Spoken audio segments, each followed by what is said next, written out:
إلى حضرة النور الله إلى حضرة بر شفاعة سيدنا رسول الله صلى الله عليه وسلم وعلى آله وأصحابه وأزواجه وذريته وسادة النبي محمد وصحبه عليه رضي الله عنهم إلى حضرة جميع إخوانه من الأنبياء والمرسلين والأولياء والشهداء والصالحين والصحابة والتابعين والتابعين وجميع الملائكة المقربين بالسلام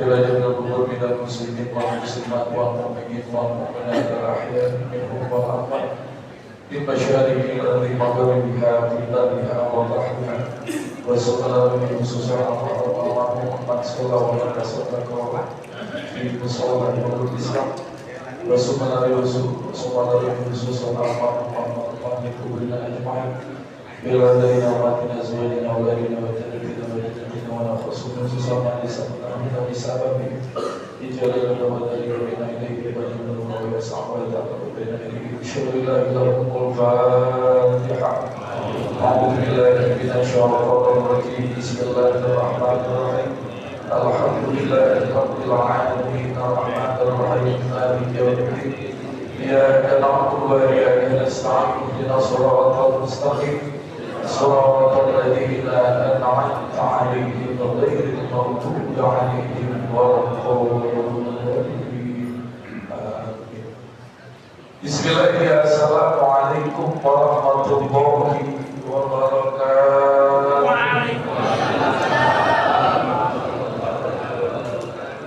Alhamdulillah wassalatu wassalamu ala rasulillah sayyidina wa maulana Muhammad ibn Abdullah wa ala alihi wa sahbihi wa man tabi'ahu wa mawala la hawla wa la quwwata illa billah.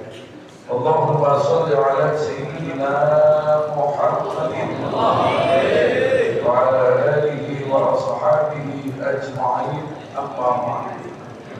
أعوذ بالله من الشيطان الرجيم بسم الله الرحمن الرحيم قالوا سبحانك لا علم لنا إلا ما علمتنا إنك أنت العليم الحكيم رب اشرح لي صدري ويسر لي أمري واحلل عقدة من لساني يفقهوا قولي صدق الله العظيم.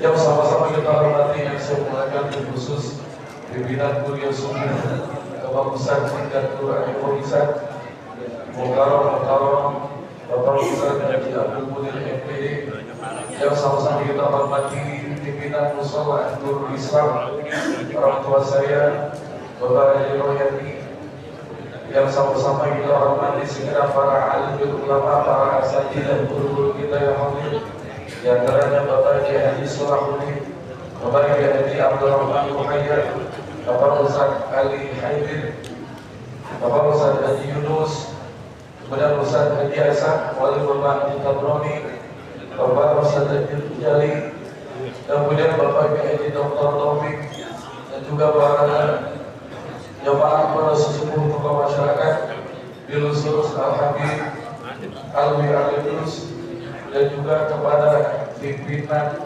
DKM Masjid Mushola Setuan Kebagusan, Bapak RT, Bapak RW, LMK, FDP, dan seluruhnya.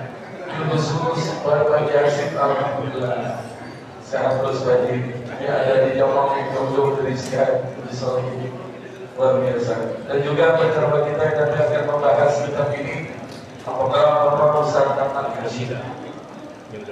Pertama-tama marilah kita panjatkan puji syukur kehadirat Allah Subhanahu wa taala. Alhamdulillah di pagi penuh barokah ini kita bisa berkumpul bersama bermuajah.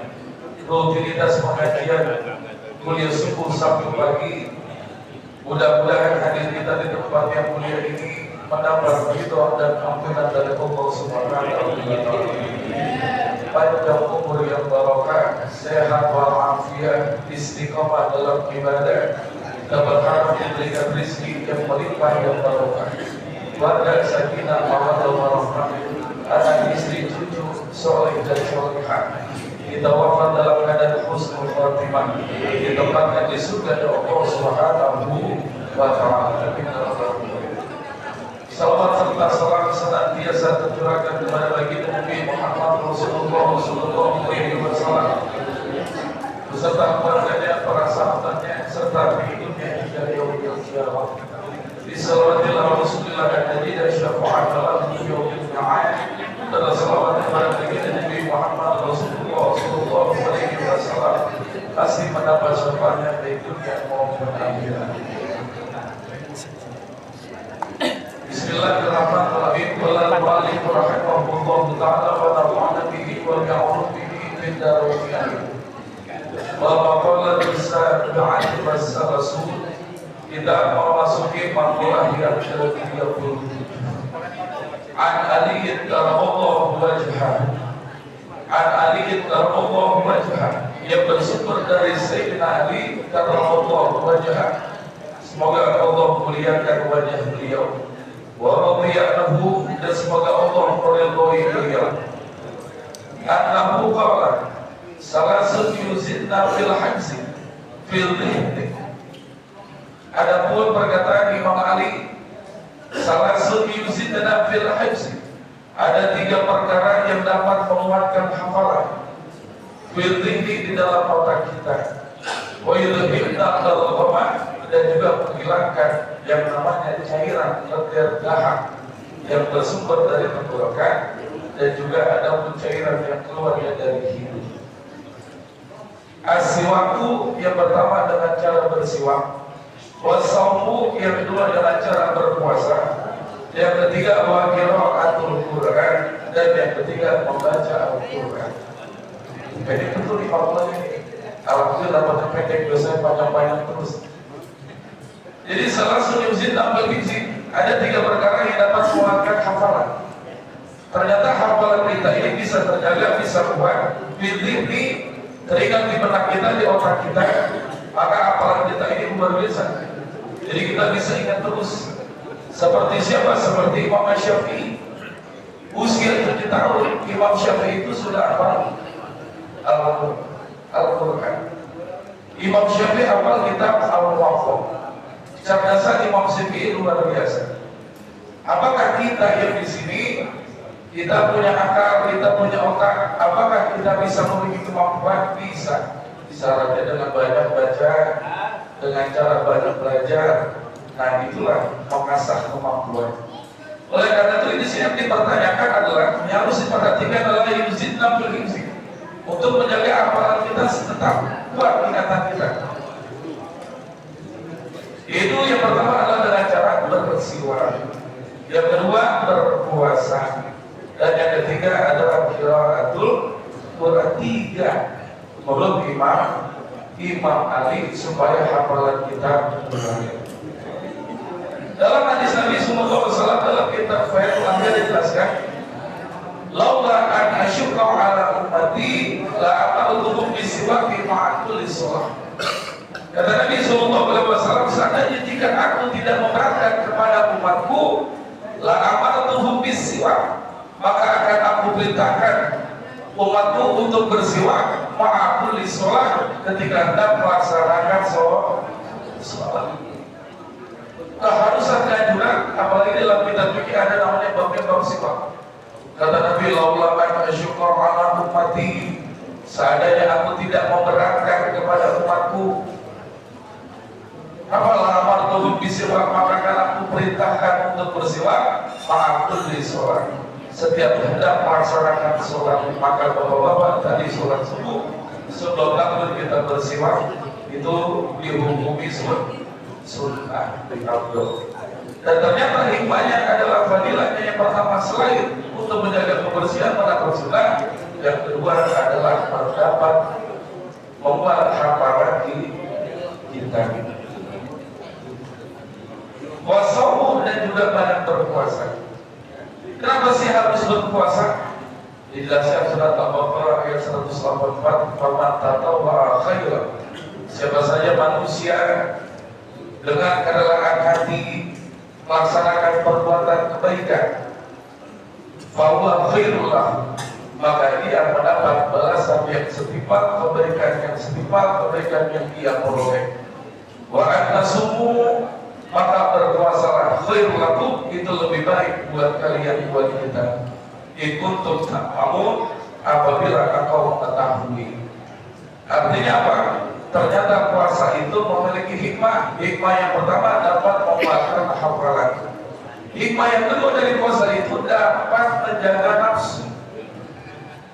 Kita ketahui bahwasanya ada jihad yang sangat berat, itu adalah jihad yang melawan hawa nafsu, yang tidak hanya bertahun, yang bukan hanya per bulan, bukan hanya per minggu, bukan hanya per hari, melainkan bisa per menit, per 15 menit, per jam, per waktu, adalah jihad melawan hawa nafsu.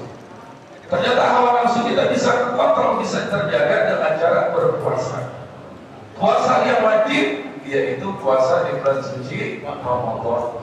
Puasa yang sunnah ada puasa Senin Kamis, ada puasa ayam ungkit, ada puasa Daud, ada puasa di bulan Rajab, Syawal, segala macam. Kepada Tarwiyah kita puasa, hukumnya adalah sunnah. Yang penting ikhlas ridho karena Allah. Ternyata puasa dapat menguatkan hafalan, dan juga puasa juga dapat menjaga nafsu. Kenapa puasa itu bisa jaga nafsu? Karena ketika puasa dari subuh sampai mitulul fajr hatta ghurubi syamsi, mulai terbit fajar matahari hingga terbenam matahari, lemes kita, gak makan, gak minum, lemes. Nah, supaya ini pejabat-pejabat kita nih, Masya Allah, BG ekosnya gede-gedean, 1000 ekor sapi, lah dapatnya kita 7 paus, dapatnya kita ikan bandeng kecil amat. Apa itu BG itu suruh banyak-banyak puasa itu? Iya, pejabat kita perlu banyak puasa minimal Senin Kamis dan. Kenapa? Supaya nafsunya dijaga terkontrol.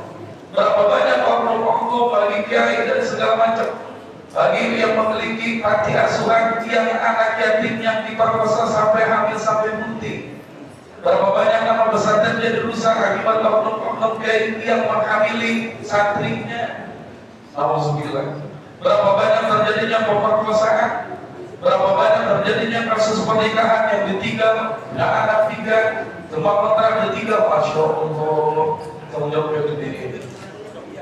Asal itu salah satunya, maka kita banyak-banyak puasa. Saya nikah belum, urusan banyak, ya masa ada puasa tali beda. Ya udah orang tidak, Masya Allah gitu. Ibadah, ya kata saya belum ada, ya saya banyak-banyak puasa, ya sabar, abad ya.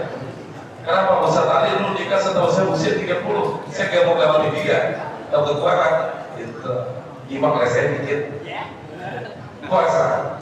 Dan yang kita ketahui bahwa nafsu itu adalah yang jelek, betul. Yang mana yang jelek dua, amarah, lapor, kita nafsu amarah tak bisu, nafsu amarah terlebih cenderung kepada urusan yang jelek, gak mau sholat, gak mau zikir, iri dengki hasud, suka baca doa, suka gak mau mengatur, itu amarah. Jadi kemarin kita Idul Kurban, ada orang kurban kagak, nyumbang kagak, panitia diomongin mulu, giliran daging dibelah, maunya paling banyak. Sedangkan yang kurban cuma dapat sepertiga, dia ngapain pengen semua. Amarah, itu nafsunya jelek, itu menurut Imam Ghazali dua. Ada nafsu yang baik, nafsu yang ketiga namanya mulham. Amarah ini Masya Allah berarti luar biasa. Padahal saya dalam Al-Quran, "Qad aflaha man tazakka wa dzakara isma rabbih fasholat." Sungguh beruntung manusia yang mensucikan dirinya wa dzakara isma rabbih fasholat, dengan cara banyak berzikir menyebut nama Allah, kemudian sholat. Baik sholat yang wajib maupun yang sunnah. Ditambah lagi kita baca sholawat, baca zikiran, istighfar, baca subhanallah walhamdulillah la ilaha illallah wallahu akbar. Tambah lagi kita puasa supaya mengalirkan nafsu. Karena awal nafsu itu luar biasa, beratnya luar biasa. Kenapa? Sampai-sampai udah ketahuan bagiannya korupsi. Dulu sama menembak orang. Itu yang ketahuan, yang belum ketahuan berapa kali. Kenapa? Karena amal Allah belum terjaga. Ketika amal Allah terjaga, timbullah yang ketiga, mulhamat, nafsu yang cenderung berbuat baik. Ya Allah, hari ini saya hadir kelas subuh, saya menyumbang kelas subuh, hati saya tidak tenang kalau saya belum menyumbang, belum sedekah. Ya Allah, saya puasa tunang yatim, hari Jumat saya puasa tunang yatim, itu kalau belum terlaksana hati kita nggak tenang. Ya Allah, saya mau sholat Jumat berjamaah di Masjidul Huda. Itu kalau nggak sholat berjamaah rasanya kayak punya utang. Beda ya amal ulama. Kalau sholat tabur amal dulu ke gua. Mulhafah. Naik lagi namanya apa? Mutmainah. Nafsu mendapatkan ketenangan. Mutmainah, radiyah. Apa itu nafsu mutmainah? Mutmainah jiwa penuh tenang. Walaupun Allah kasih sakit, Allah kasih kaya, Allah kasih susah, Allah kasih ujian, walaupun dibenci, disukai segala macam, hati kita tetap tenang, mutmainah. Setelah mutmainah berproses, naik lagi nafsu tingkatan selanjutnya. Tingkatan yang kelima. Apa itu? Radiyah. Apa itu radiyah? Nafsu yang ridho kepada ketentuan hukum. Hari ini kita ngaji, kita ridho. Ntar kita ada undangan, ntar kita ada silaturahim, kita ridho. Kita berbuat baik kepada saudara tetangga, kita ridho. Kemarin kurban ridho, puasa kemarin ridho. Ada saudara kita yang belum pulang haji maupun umroh, ridho.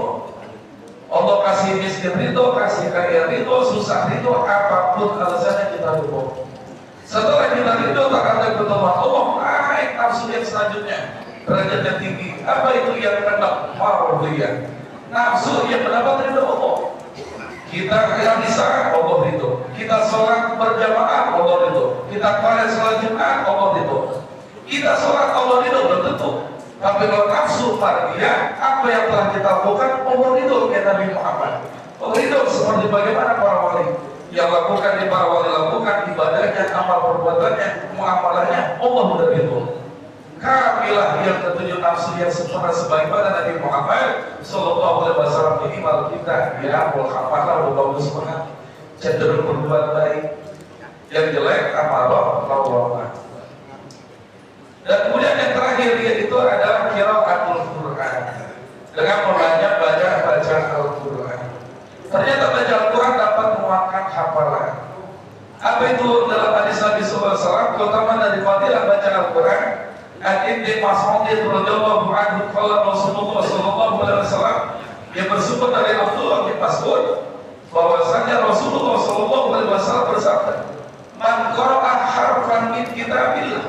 Siapa saja manusia yang membaca satu huruf dari kitab suci Al-Qur'an, falahu bihi hasanatun, maka dia mendapat satu kebaikan.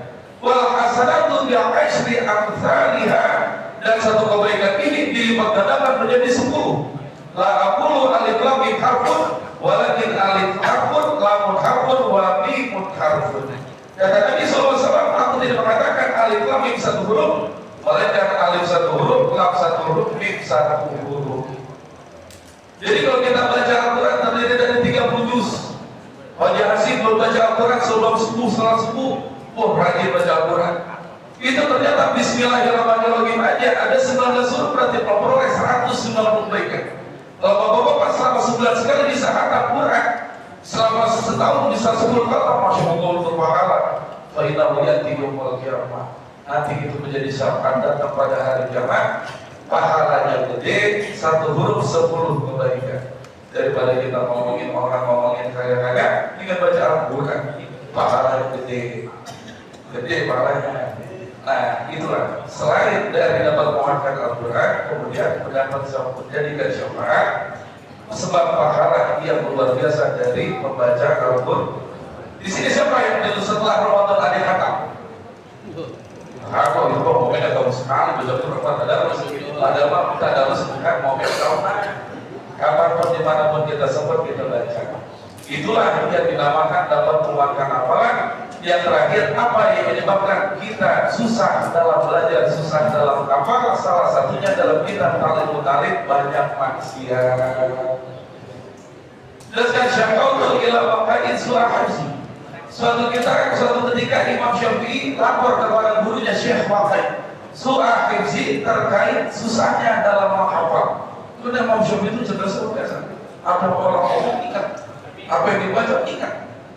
Cerdas luar biasa. Suatu ketika lupa Imam Syafi'i, kesulitan dalam menghafal. Apa katanya? Farsyadani ila tarkil ma'asi. Guruku mengatakan kepadaku, tinggalkan perbuatan maksiat.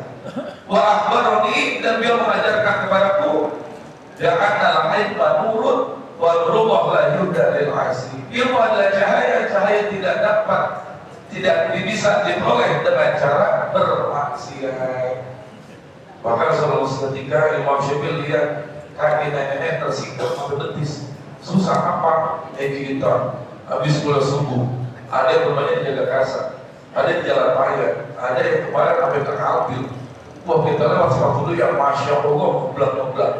Dan kita udah beroja baca kitab, bapak-bapak udah subuh, udah zikiran, sama juga sering baca selawat. Pas pulang, masya Allah berkah. Itulah yang dapat menyulitkan dalam menghafal. Apalagi wa'amat tufahatil khafid, dan tata besar juga suka makan buah apel yang terlalu asam. Ya asam gula yang terjadi tiap hari, banyak pemangga paya yang manis mah. Gitu. Dan yang terakhir, singkat saja dalam kitab penulisannya adalah tidur habis asar. Kalau kita tidur pagi-pagi rezeki dipatok ayam. Mau ayam siapa yang patok? Ya kerja kita bangun siang, gimana mau kerja? Nah kalau tidur habis asar, nah itulah dapat mempengaruhi daya hafalan kita. Oleh karena itulah yang dapat terutama saya sampaikan, karena hafalannya cuma singkat, sudah 15 menit. Kurang lebihnya mohon maaf, astagfirullahaladzim. Kita bacakan surat Al-Fatihah. Yang lagi dan kurang sehat, biar sehat. Yang lagi ada masalah, Allah mudahkan segala urusan dan usahanya. Rizki yang melimpah, yang barokah. Kumpul hajat-hajat kita, istiqomah dalam ibadah al-hadi.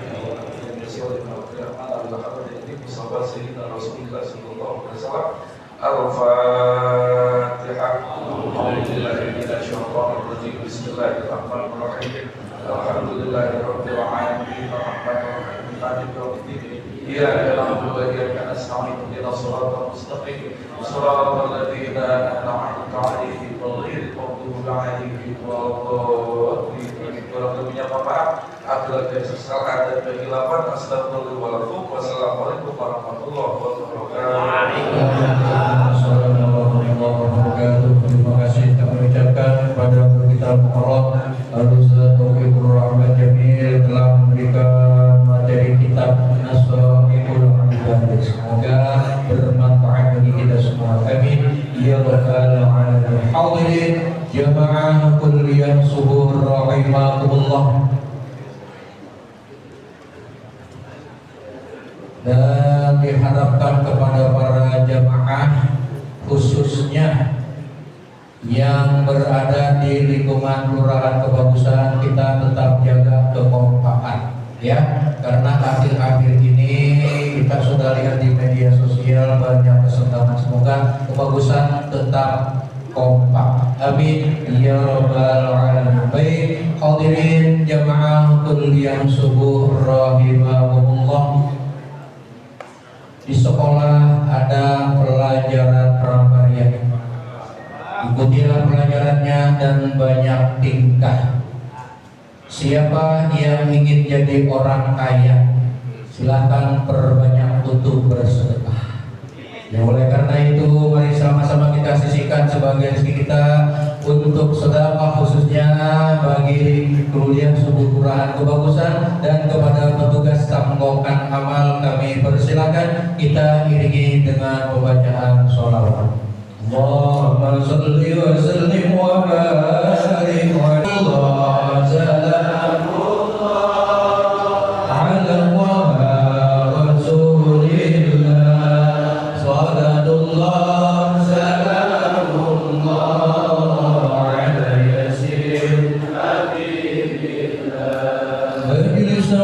kuliah subuh Kebagusan, tempat menuntut ilmu semua golongan. Menuntut ilmu jangan kau tinggalkan.